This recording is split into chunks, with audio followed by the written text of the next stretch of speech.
iwacho ni pile pile nyaka wabed gi geno. Ok abro nyiso nyikwa Ramogi kamoro amora ma gintie ni rach ahinya. But bende abro nyisogi niya, Kizungu wacho ni tame your expectations.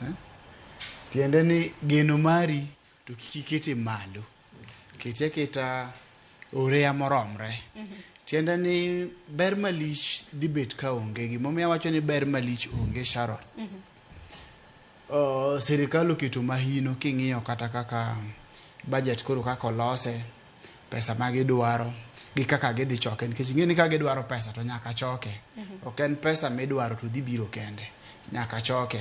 To bende kichoke, nitie mwadhi yudo within amongst ourselves, like mwadhi yudo kowuok kuom osuru, to nitie moko mwadhi holo. Magi gik matimre pile, ok timre kawuono kende. To nyie neno ka kar choke kanyo bedo gi choro atamalo mag choko osuru ang'owa malo. To kendo mano nyiso ni ka gichore malo, to tiende ni sirikal nigi geno mar ni chenro margi dhi kawo omenda mang'eny moloyo the last financial year. But kwang'iyo last financial year bro ka timo to nok otimre maber ahinya gi nyaka kawuono makoro wan ka we about a new one.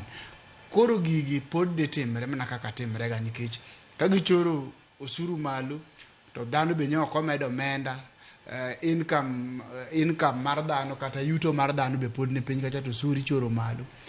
An neno ni wawacho ni over ambitious budget.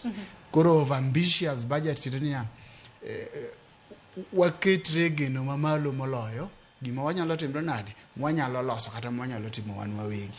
To kanyo to hinyruok to pod nitie. Hinyruok to pod nitiere nikech ang'eni bende paro mar chik mar omenda bende jod bura biro bedo ka twake kosom budget mano koro odiochieng' makiny. Sipia Julia